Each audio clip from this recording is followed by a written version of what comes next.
Thank you, Ben. This has really been a great morning and early afternoon so far, and I'm looking forward to the rest of the conference.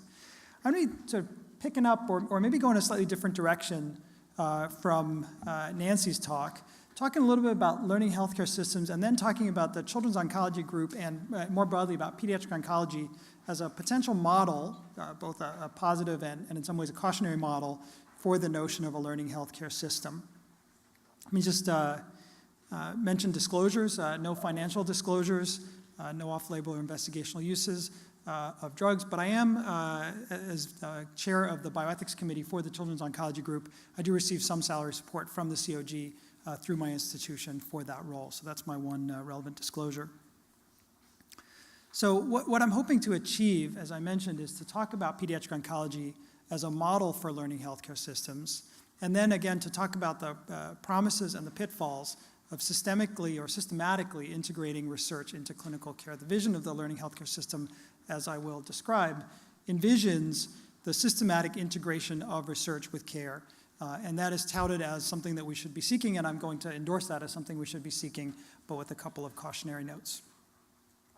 So just to say, you've heard this talk, learning healthcare system. What do we mean by a learning healthcare system? Well, this really got started or maybe got catapulted forward as a notion and a vision by a committee from the Institute of Medicine at the first workshop publication back in 2007, where they defined a learning healthcare system, or perhaps described it, as a system in which, quote, knowledge generation is so embedded into the core of the practice of medicine that it is a natural outgrowth and product of the healthcare delivery process and leads to continual improvement in care. And what I want you to notice in this definition is that there's a certain virtuous circle to this, right? So knowledge is an outgrowth and product of delivering healthcare. Care leads to knowledge, and knowledge leads to improved care. So we're constantly improving care, learning, and using that knowledge to further improve care. What are the desiderata? And again, this comes from the Institute of Medicine committee. What are the things we look for in an ideal learning healthcare system? And they, I'm paraphrasing their language here a little bit, but they outlined 12 things, most of which are really implicit in the definition or means to get to the definition that you saw on the last slide. So continuous learning, of course, that follows. Coordination of efforts related to the generation, assessment, and use of new knowledge. Who in the room thinks that efforts related to the generation, assessment, and use of new knowledge are well coordinated in the American healthcare system today? All right. Nobody's raising their hands. I didn't expect you to. So the vision is we can do better. We can coordinate things in a way that gets us to where we want to go, that gets us to improve care much more quickly. A vision of much broader engagement of stakeholders in a culture of a shared responsibility for improved care, shared responsibility for expanded and enhanced knowledge. And stakeholders here means by everybody you can think of who's got a stake in it, all of us as patients, those of us who are clinicians and healthcare providers, who are involved in research, who are involved in the administration of healthcare, et cetera. Integration of research with the practice environment. So let's not think of research as this thing that happens over here, practice as the thing that happens over here. Let's integrate them in the same setting. Let's do them together. Let's bring them together. Clinical decision support systems. This is now thinking more in terms of what healthcare systems can do.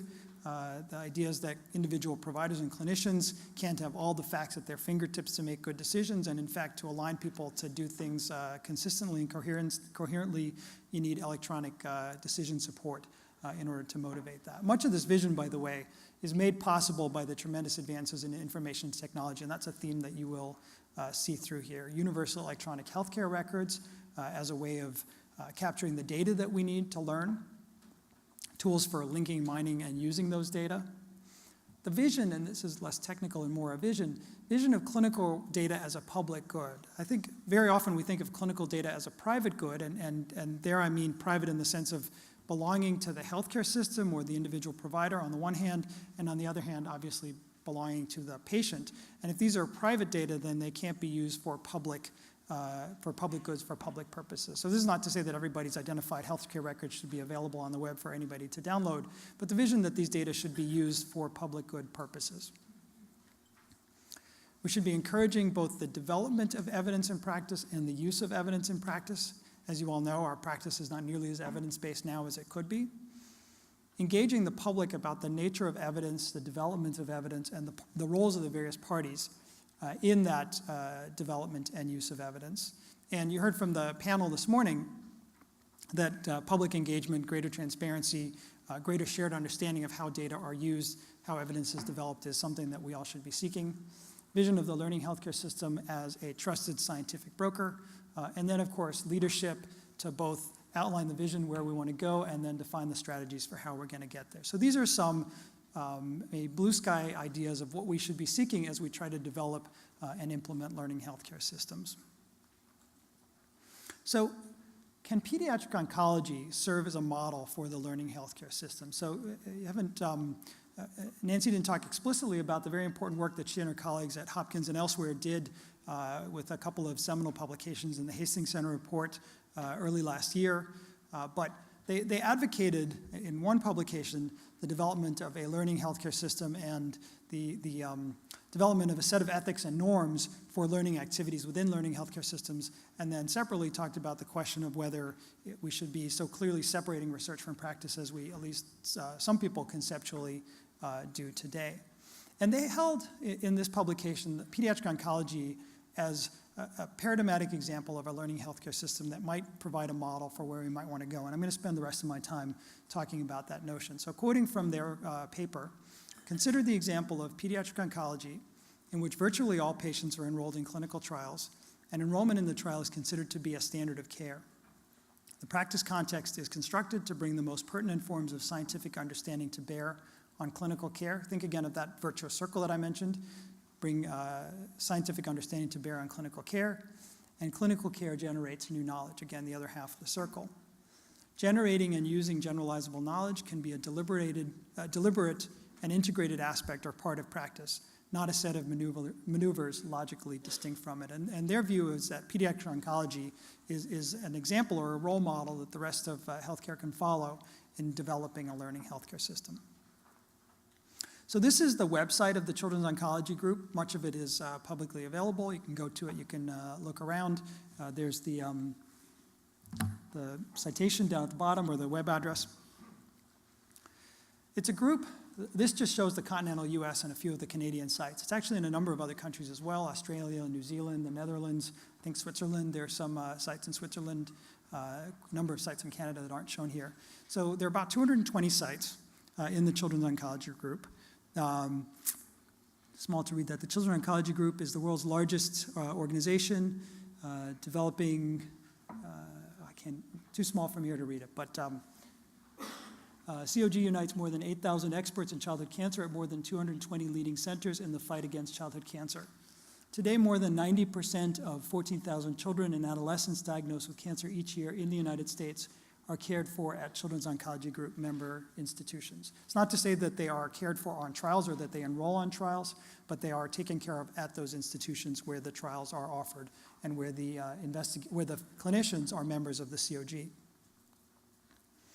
The history of the group goes way back to the 1950s. So the chemotherapy for cancer, with childhood leukemia being one of the first examples, goes back to the late 1940s.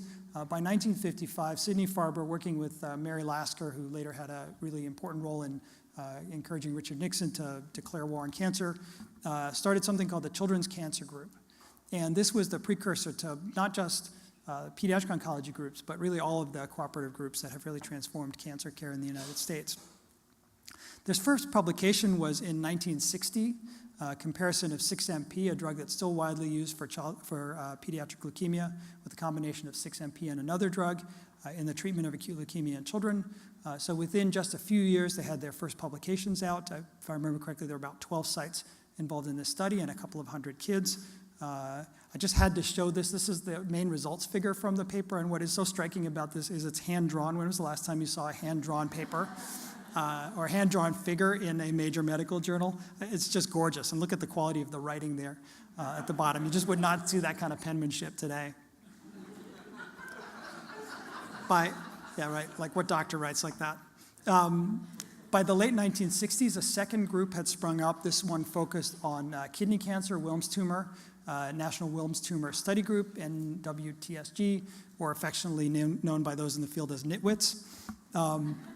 A couple of years later, another disease-focused group, the rhabdomyosarcoma study group. In 1978, another group got started. This was a pediatric spin-off of an adult group, now called the Pediatric Oncology Group. And then in 2000, all four of these groups merged into a single group, which figured it could have economies of scale and many other reasons for synergy in collapsing into a single group. And so since about 2000, we've had just the Children's Oncology Group. How is this group supported? Well, it's supported with substantial funds, mostly from federal dollars. So there's a little over $50 million, I think these were 2013 numbers, in NCI funds. And this is just to build the infrastructure to carry out the studies. Two main grants, one, the CHAIRS grant. The CHAIR is currently at Children's Hospital of Philadelphia for about $25 million a year, and then the Operations Center grant, which pays for the data management, the IT, the statisticians, the analytic capability, those sorts of things, at about $24 million a year. There's a separate grant for the Phase 1 Trials Consortium, which involves a subset of COG sites. That's about $2 million a year. I was actually surprised that it was that small when I learned that. And then in the last year that was reported, there were about $6 million a year in foundation support from a particular foundation that has dedicated its fundraising to the COG. And then there's lots of other smaller funding that comes in for specific projects, for things that supplement the activities of the COG. So it's a substantial operation, at least $60 million a year to keep it going. So I want you to think about how it affects the experience and the care of a child who's diagnosed with cancer. First, you've already seen that about 90% of US children receive care at a COG site. So already there's sort of COG in the air and in the water at the places where they're getting care. One of the first things that will happen when a child comes to one of these institutions with a new diagnosis of cancer is that they and their family will be invited to participate in something called the Childhood Cancer Research Network, which is a registry. And if they agree to this, there are two components to this, which they can agree to, one or both. The first is they will agree to provide their name and social security number to the COG. Or if they don't agree to this, then the name and social security number are kept at the institution, and the COG only gets a study ID number. They never know the identifiers. But if they agree, then their name and social security number will be provided to the COG, which creates a registry which now has something like 50,000 kids over the past 7 or 8 years who have been treated at COG institutions and whose families have agreed to provide this information.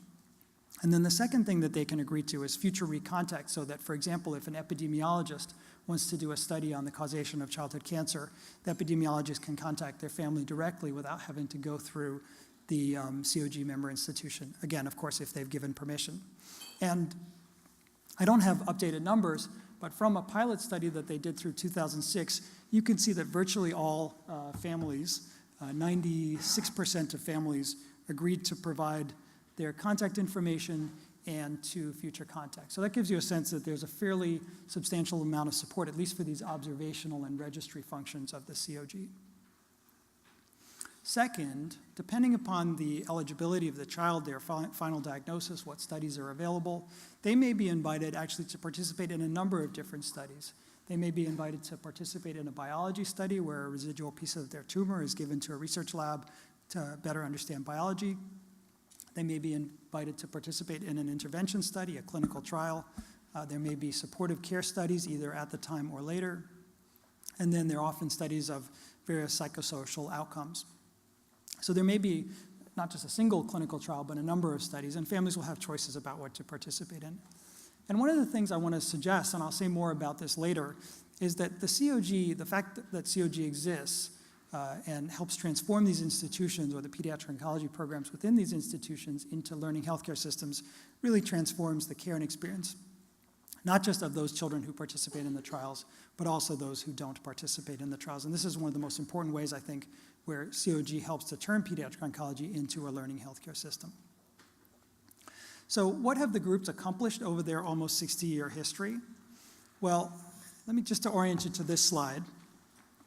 This is focusing on the black line. This is mortality from childhood cancer from 1975 to 2010 in a publication that just came out a couple of months ago. And what you can see is that mortality has basically dropped in half over that 35-year period. Now, so from 5 deaths per 100,000 children, this is age adjusted, to about under 2.5. Now, I don't want to suggest for a moment that COG or its predecessor organizations can claim all the credit for this. There are lots of good things that have happened in the world of care for children with cancer that also share the credit, but I strongly suspect that had there not been cooperative groups, we would not have seen a drop this dramatic. And the red line, axis being here, estimates the number of deaths averted in each year by virtue of these changes in mortality. So the estimates of these authors, Malcolm Smith from NCI and others, suggest that up to about 2,500 deaths of children a year are averted because of these improvements in mortality. Again, it's hard to say how much of that is attributable to the COG and its predecessors, but surely some of it is. Here's the story for acute lymphoblastic leukemia for those of you who are used to looking at survival curves. The bottom survival curve shows survival for kids who were diagnosed in the late 1960s, almost essentially uniformly a fatal disease at that point. Up here are the survival curves. This is even in the 1990s, so almost 20 years ago. And you can see that the vast majority of kids are survivors, although there is still some work to be done even today. So I want you to think about if at least some of these changes that I've shown you on the last two slides are due to the Children's Oncology Group, in what ways might something like the group improve outcomes for children with cancer? And I want to suggest that there's a number of potential pathways we need to think about. The first of them is we do trials, we do biology studies, we do other kinds of experiments to try to understand the biology of cancer, how to treat cancer better. We learn something and we apply that knowledge to the next generation of kids, and over time, treatment gets better, outcomes get better. I think that's uncontroversial. I won't say more about it because it seems obvious that at least part of the improvements that we've seen must have been due to that kind of, you learn something and you carry it forward. So that's got to be one of the pathways. Second pathway, and this I think is more controversial, I'll say more about it, is the possibility that actually just being in a trial is associated with an improved outcome, what has been called the trial effect. This is actually widely endorsed or believed by leaders in the oncology field. What I'm showing you here is from the National Comprehensive Cancer Network, the NCCN. It's an organization that brings together major cancer centers, mostly with an adult focus, but with a little bit of a pediatric focus as well. This happens to be their breast cancer brochure available for patients on the web, but the same language is repeated in every patient-oriented brochure and actually even every clinician-oriented practice guideline. Joining a clinical trial has benefits. First, you'll have access to the most current cancer care. Second, you will receive the best management of care. So not the most straightforward statement of the trial effect you'll ever see, but implicitly there's the idea that the optimal treatment for you is being in a clinical trial. And this is widely held among leaders in oncology. I actually think it's not quite so clear that this is the case. I'm certainly not suggesting that clinical trials are, in the aggregate, associated with worse outcomes. I'm quite confident that they are not, but I'm not so sure that they're actually associated with better outcomes.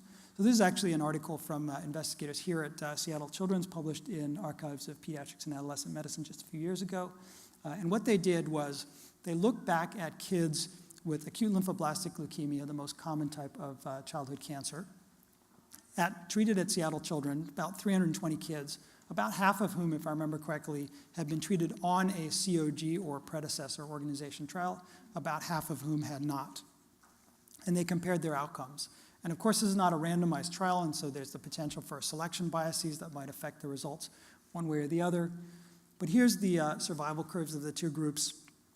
And if you can see a difference between them, you've got much better eyes than I do. Really very comparable survivals. And there are studies out there that suggest that there may be improvements or better outcomes among kids or patients in general on clinical trials. There are studies out there that suggest that there are no differences. In the aggregate, I think this is a very hard literature to read because it's so difficult to compare outcomes when you've got non-randomized groups. And so there may be all kinds of selection biases that make those in trials different from those out of trials. But this is one article, at least in the Pediatric Oncology Group, fairly recent, that suggests that there may not be differences. Again, outcomes not worse. The most interesting one to think about, I think, is the possibility that there may be benefits of the infrastructure that the COG puts in place at all of these institutions that accrue to children, whether they're on a trial or whether they're at the institution but not on a trial. And so I want to think about how this might happen.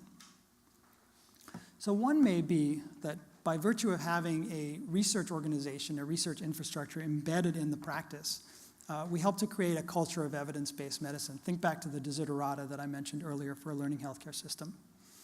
So we might be able to use this as a way to standardize practice in accordance with the evidence. In a letter to the editors of the Journal of National Cancer Institute about 10 years ago, a group of leaders in pediatric oncology wrote, "The state-of-the-art treatment for a child with cancer derives from the best therapy identified in prior clinical trials.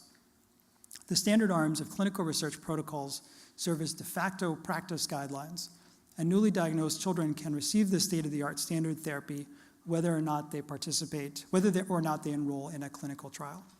The idea here is we have these practice guidelines out there. They happen to sit within research protocols, but if for some reason a child does not enroll, if their family decides not to enroll, or if there's some other reason, that practice guideline, that standard arm as described in that protocol is still available to guide their treatment, and that turns out to be a good thing, sort of allowing practice to coalesce around evidence-based standard care. Another way, more than beyond the fact that the standard arms are out there as described in protocols, is that they might raise the standards of practice, the standards of quality, the standards of adherence to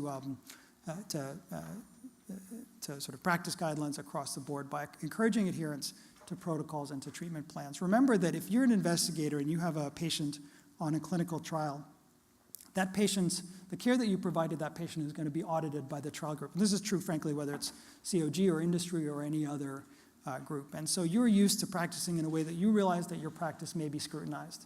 And so you're going to practice in a certain way, and it's unlikely that you're only going to practice in that way for the patients on the trial, and you're going to be much more sloppy for the patients who are off the trial. So encouraging this kind of adherence, this kind of accountability for the details and the quality of your practice may be something that groups do that then spills over to the care that individual clinicians provide to patients even outside of trials. I think these groups also educate clinicians about disease and treatment. The protocols really kind of double as educational interventions.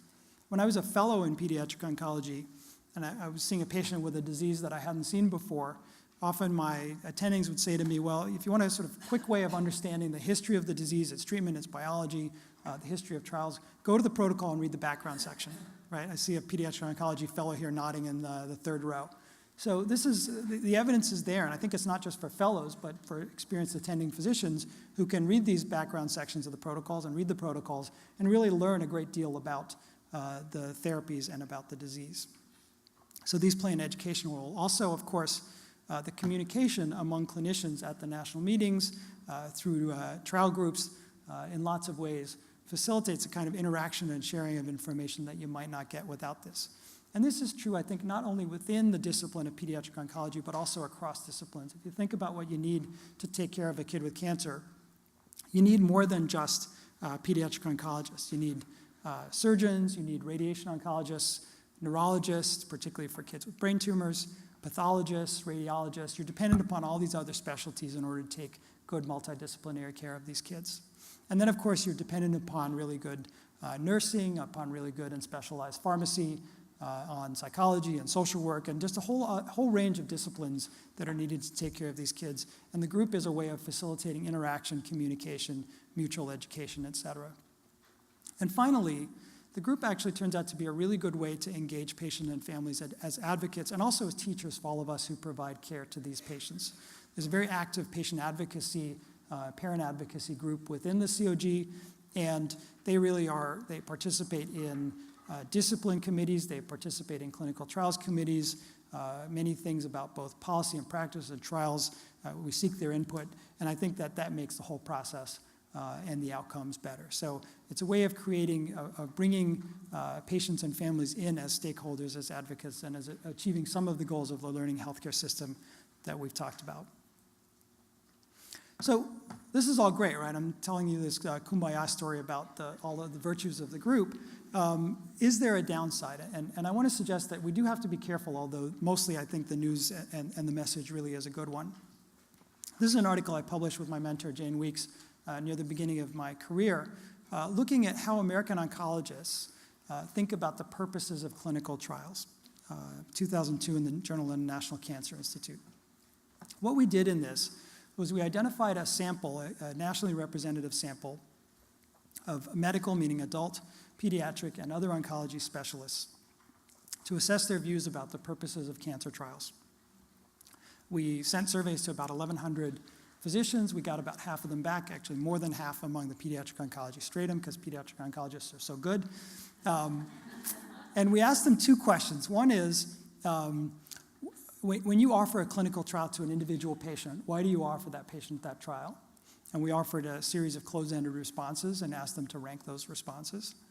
And second, now thinking about the main societal purposes of clinical trials, why are clinical trials performed from a societal point of view? And we asked them to think about those two things separately.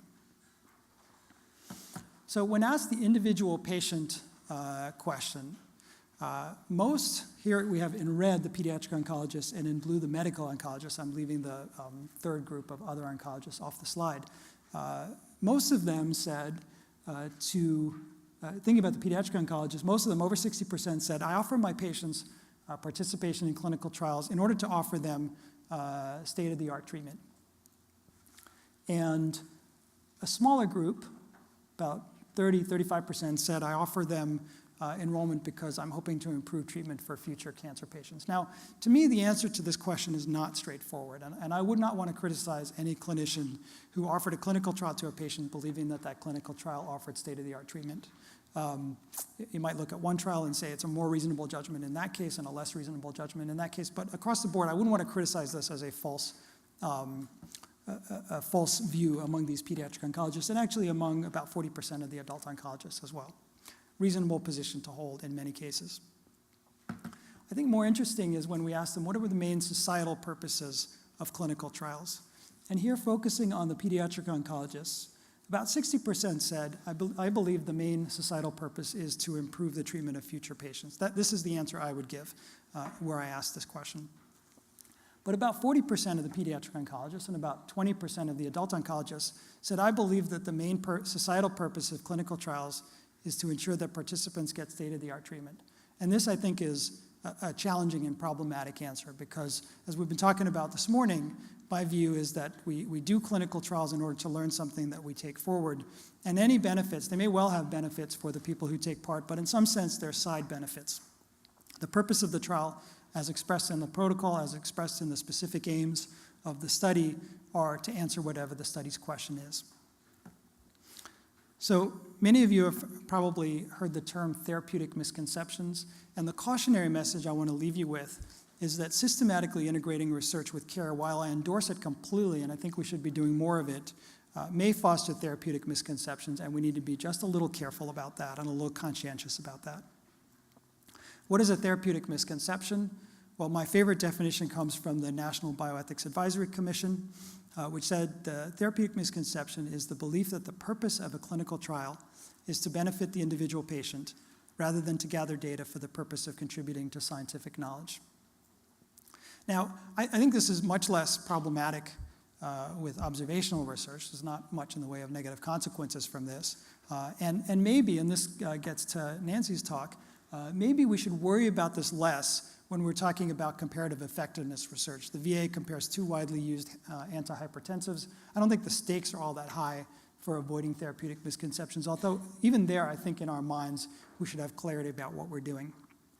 But I do think it's a serious concern when you're doing the kind of research that's high risk, the kind of research that tests very novel interventions, the kind of research that incorporates non-therapeutic research procedures like extra scans, biopsies, that sort of thing.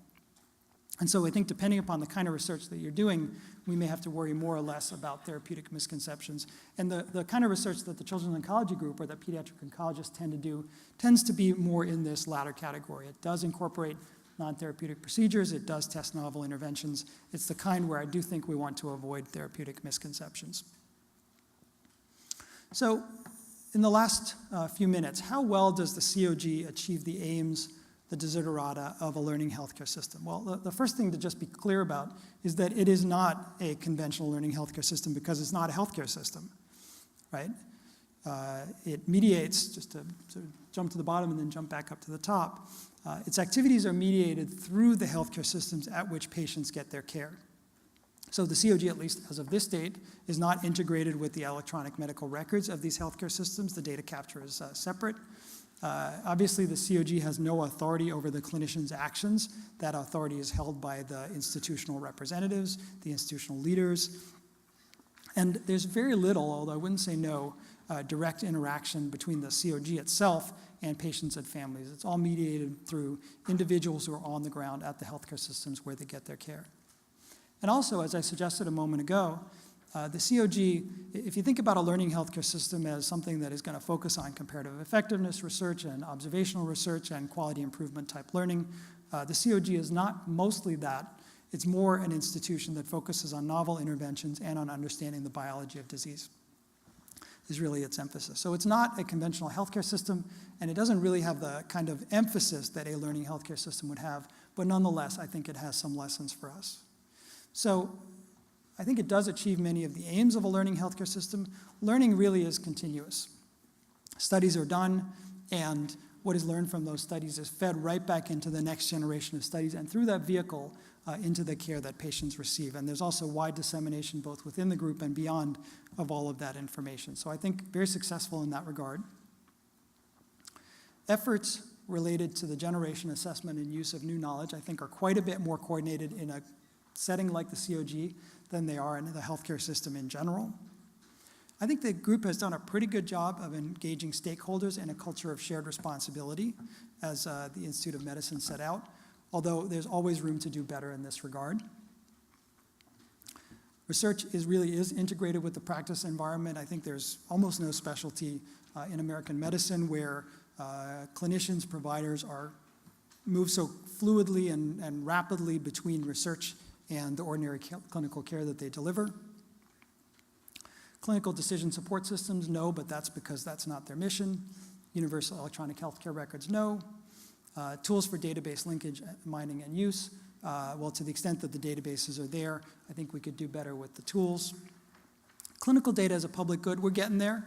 I think there's a lot more ability to use these data for more public purposes.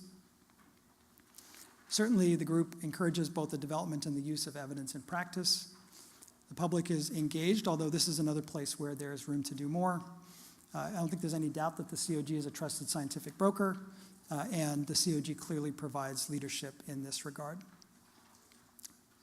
Now, why have the groups been so successful? My second to last slide. Well, first of all, it helps to have a 60-year history and a 60-year history of success and achievement behind you. Second, the fact that the clinical community is so small really helps to foster cooperation. Third, as I've alluded to, pediatricians are good people. Quite serious about that. That's why they responded so well to my survey. Fourth, virtually all the care in pediatric oncology is provided at academic centers. Fifth, there's very little, pediatric oncology is not a big money field, it's a small market. There's very little incentive either to the providers or to drug companies and other players to encourage variation in care driven by finances. Six, given the rarity of childhood cancer, there's a view that every patient is a precious and critical resource for research, something that in adult oncology with 100 or more times more patients, if this patient doesn't sign up for the study, another one will. And finally, you've seen that the NCI has really committed substantial funding over many years, and none of this would be possible without the kind of money that's been put into making this happen. So to summarize, I think integrating research with care can provide outcomes for both current patients and future patients. The vision of the learning healthcare system is a good one, and we should pursue it. Integrating research with care can also obscure or cause us to forget about some important differences, and we just need to be conscientious about that.